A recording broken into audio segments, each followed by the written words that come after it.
Hey guys, I want to welcome you to the weekly Wednesday for the Financial Freedom newsletter, where every week, every Wednesday, we delve into something inspirational, motivational, something excerpt taken from the Financial Freedom weekly newsletter. Wherever you are, if you're listening on Spotify, iTunes, Google, be sure to click the like, subscribe, share, comment. And without ado, let's get into the show. Hey guys, welcome to this week's podcast episode for the Financial Freedom podcast. And I'm your host, Dr. Christopher Liu. And as you know, I talk about 4 different types of freedom: time, financial, location, health freedom. And today I have a very special guest, Benjamin Friedman. And he's the president and founder of Build, Scale, and Grow. So today's topic is going to really resonate with entrepreneurs, people thriving during chaos, being resilient, leadership, and scaling. So I'm really happy to welcome Benjamin to the show. Welcome. Thank you, Chris. Really excited to be here. And just for clarification, I've worked with founders both ideating their vision and trying to figure out what they want to do, as well as once they've gotten some traction and really looking to expand exponentially. So I'm excited to talk with you. Yeah. And we had met through a Podmatch, and it's a great resource, great way to connect and get on interviews and shows. So tell us more about your story, your origin story, and how you got started and what you do. Sure, happy to do that. So I've been at this almost 2 decades now. I started off actually going to business school and graduate school and learning about nonprofit management, landed my first job in a nonprofit. And while it might be different at other organizations, I found that we were really focused on process versus results. And I came to the realization that I like to see things done. So I took my experience in business operations and finance, went over to a startup as my first for-profit gig, and that place grew exponentially. It doubled every year for 3 years, got bought out by First Data Corporation, and I caught an infection, to put it in your terms. And so I've been returning to startups again and again. I found that I had about a 3-year stint in a full-time leadership role. And then at that point, they would go through one event or another. Somebody would pat me on the back and say, "Hey, Benjamin, thanks a lot for getting us here. Good luck in your next gig, because we're all set for now." And I was like, okay, great. Those ups and downs are fine. But finally, I came to the realization a few years ago that I could take what I do, apply value on an as-needed basis, whether it's a project, a period of time, an hour a month, 15 hours a week, whatever the startup needs in order to scale successfully. I can come and apply that across multiple clients. And that way I'm adding value when they need, but I'm also not worried if they get so successful they don't need me anymore. Yeah, it's quite interesting. Working at a startup, starting your own company. These are all really exciting things and really gives entrepreneurs the ability to control their future and their destiny and really reap the upside. It's just it's a great space to be in. You're really in control of your destiny. So tell us more about the work that you do, with clients. Sounds like you're doing a lot of advising and consulting. So with startups, what problems are you trying to solve? Sure. So I'll talk in theory at first, and then an actual couple examples. So in theory, a founder has found their product market fit or their service market fit, and they're looking to grow very quickly at this point. But they realize that the one thing that could hold them back right now is their infrastructure. It could be their team, their systems, their processes, or software. And so I partner with those founders to figure out the best way to build the business while they focus further on product development or investing or strategic vision. That way, they know things are moving at a good pace, but they could also take that focus and look elsewhere. And so some of my clients now, one is a service company that's been around for a long time. They've been growing nicely. They had a number of leaders at the team handling the different functional areas, but they were all working in silo. It was a bit of a hub and spoke model. And so I worked to create collaboration across the teams and find ways that we could measure our progress. So for example, a recent project was a KPI dashboard where we're looking at monthly and annual goals, and we're going to measure against our progress. The idea isn't to say, I'm going to judge you, this is great or this is horrible. Instead, it's to look at progress, see what's working. If something's doing better than expected, great, let's double down on that. If something's not progressing the way we want, okay, let's focus on that. In another example for another client, I'm working on client success. So it's an interesting use of transferable skills where I'm saying, hey, what is it you, the client, are trying to accomplish? How well are we doing that for you? What can we do better? And then I take that information not only to help that client individually, but across all the clients collectively. What processes and systems can we put in place? And I'd like to think that clients have been staying for longer, or we've found some upsell, cross-sell opportunities, and it's been a good relationship with that client as well. And so that, that's a really important startup problem. One thing, especially for the audience out there listening, a lot of them are 9 to 5, they're W-2. This idea of entrepreneurship is very foreign to them. They're very used to just kind of, your traditional industrial paradigm. But for those interested in becoming entrepreneurs, being company founders, what's the scariest part of starting your own company, working for a startup? Describe, some of the feelings, emotions, those types of things. Sure. So there's a lot of benefits to starting your own company, but to your question, there are also a lot of considerations. I would say that includes don't expect a regular schedule. Do expect to hear about every problem possible. You will find there's a ton of uncertainty around your customers, your investors, your team. In fact, the only thing certain throughout the whole process will be you. If you go to a company, that might happen as well. But typically in a full-time job, you can expect to be doing the same role, have the same responsibilities tomorrow as you did today. Whereas a founder, I think that all flips. And then the other side is you have to constantly be thinking about cash flow. In a full-time position, of course, companies do better and worse at times, and your job might be in jeopardy. But as a founder, your company and your role is in jeopardy all the time. Even if you're doing very well, the investors and other stakeholders might come to you and say, hey, why aren't you doing better? And you get nervous and you're like, wait, I thought things were going well. So it's important to keep that in mind if someone is thinking about transitioning. Yeah, I love that.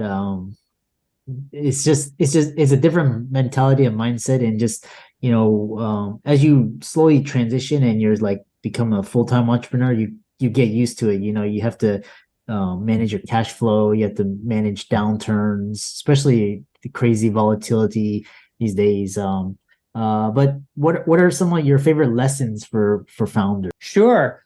So one lesson is really think about the power of saying no.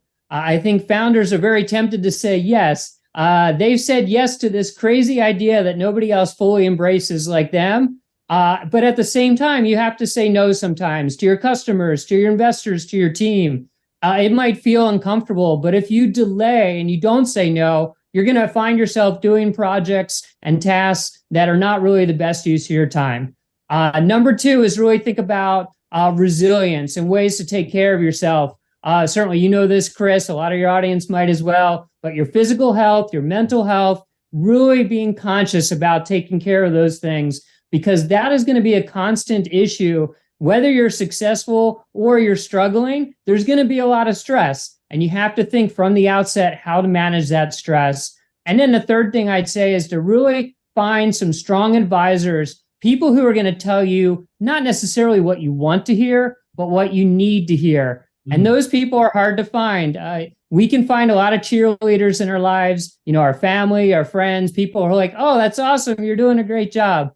But you also need to find the people to say, well, are you sure that's a good idea? Have you thought about this? Have you thought about that? And when you have those people in your corner, that's when you're going to find more success, because they're going to push you past your boundaries, and they're going to really make you think about things from a perspective that maybe you hadn't considered already. Yeah, really great answers to the questions, especially your physical health, especially sleep, and you make sure you're eating correctly and hydrating, mental health, all these, because ultimately it's about human performance. And, if you're not physically well, you can't run a company or a business. And I love this idea where you have people kind of keep you in check. So, for me, that's kind of my wife. She's like, always, make sure you're, kind of look at the other side. So, really, really important lessons for founders. This day you mentioned resiliency in your past answer, and then especially in today's completely chaotic environment, how should founders think about resilience? Sure. The way that I encourage people to consider it is really come at it from a growth mindset. If you're determined to always win or always be successful, that's going to be a hard push as a founder. But if you go at it instead thinking, no matter what happens, no matter what the output is from this engagement, I'm going to learn something from this conversation, from losing this customer, from losing an investor. I'm bound to learn something. And if you think all these weeks, all these months of toiling your hardest, you're just going to keep learning and learning and learning, adapting, figuring out how to adjust. So that's one important lesson. The second is to dig into your vision and values. Really think about where you want to go. And I think it always comes back to founder problem fit. A lot of founders are really concerned about raising money and having cash flow. Those are real problems. But I focus on the founder problem fit. If you have somebody who's determined to solve a certain problem, that person is going to keep wrestling with it, whether they have unlimited funds or very limited funds. They're going to lose sleep over trying to figure out how to solve that problem. And if the market changes, the economy changes, the investors change, the team change, they're still going to be thinking about first and foremost how to solve that problem. So really define your vision and your values, what's important to you going forward. And then I think it's going back to support networks. Really find people who will support you no matter what, because there will be some days when you need that. And find people who will give you the advice you need, because there are going to be other days where you're faced with decisions and you're not quite sure where to go. Yeah. Now transitioning to this idea of, because someone said a great leader is like they find all the people that can do their weakest points, that are strong in their weakest points. And then there's this idea of like fractional leadership. So talk a little bit about, pros and cons of fractional leadership, hiring part-time, full-time, when is the right time? Speak to that. Sure. So I do agree with your assessment that you have to be self-aware and understand that no one out there is amazing at everything. And also something a little bit harder for founders to grasp is that maybe you are good at something, but you should not be spending your time doing that. I would rather founders spend a couple hours a week looking for new investors, looking for new customers, looking at new markets and new opportunities, and not necessarily managing the team, making sure the payroll is in place, making sure there's insurance, making sure the customers are satisfied month by month. And so that's where a fractional leader can come in and help you solve or to build a very specific function in the company so that your thought partner there is really helping you to expand your options and increase your size so that you can expand who you're reaching and how much impact you have. And then you, the founder, can focus in other areas. Some of the advantages are finding expertise at a fraction of the cost, finding people who can solve very limited problems. So it's hard to find somebody who will come in full-time and be willing to leave in 3 to 6 months. It's much easier to find somebody who's willing to work at that part-time. And then also you have somebody with a lot of different experience. So they don't know your company as well right away, but they can come to you and say, hey, Chris, I see how you're trying to solve this problem now. I saw in a prior commitment how they tried to solve it. Would that interest you? And then the downsides are the same as hiring someone. You want to make sure you fully vet that person. It's tempting to say, well, they're only going to work 5 hours a week. I don't have to worry about it as much. But actually, I would disagree. I'd say it's just the same investment as a full-time employee. Figure out what do you expect from that person? How do you define success? And how do you know in 2 or 3 weeks that they are moving in the right direction? So you do have to put that work in up front to make sure that you have the same benefits coming out of it. Great response. And as we come to the conclusion of this fantastic interview, I know you wrote a book titled Scale, which all listeners can go to in the links in the show notes. But tell us, some parting words about right way to balance strategy and tactics and some of your favorite productivity hacks. Oh, certainly. I'd be happy to do that.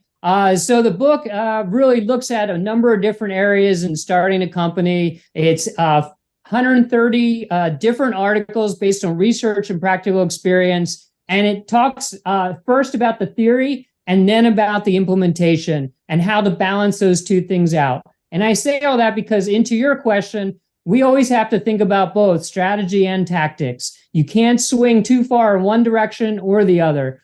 So strategically, you want to pull yourself from the day-to-day, a couple hours a week, a few hours a month, one day a quarter, and really think on the business. Where are you headed? That vision and those values you set out from the outset, how are you tracking on those? What are specific measurables that you have in place? What would others think about your progress? And how do you hold yourself accountable? And then more practically speaking, productivity tips. One thing I always suggest is using your calendar as a to-do list.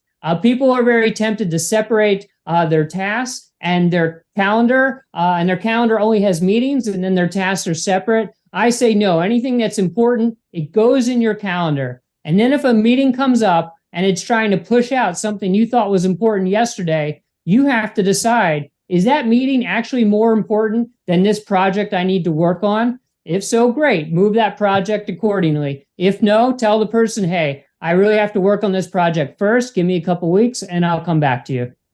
And Leslie, how can people get in contact with you, check out your book, reach out to you, etc.? Oh, great.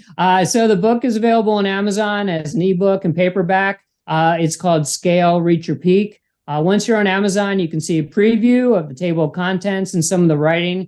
Decide if that will be a helpful resource for you. The website is called Weep, and you can see more information about the business there. The final tab is a blog, which I update weekly. And then you can also come to me on LinkedIn, where I'm sharing different thoughts and reflections. Hopefully some of them are useful to you and your audience, Chris. Yeah. And for the audience out there, let's thank Benjamin for a great interview, fantastic podcast. And be sure all of Benjamin's resources will be in the links and show notes. And be sure to follow him on social media. He's on LinkedIn. And with that, thanks so much for coming onto the show. Thanks you, Chris. I appreciate it a lot. I hope you really enjoyed that wonderful, inspirational, motivational piece. Again, wherever you are listening, if you liked it, be sure to like, comment, share, subscribe. We're on everywhere: Spotify, iTunes, Google, Amazon, Audible. And without much ado, be sure to thank this show's sponsors, and we'll see you next week.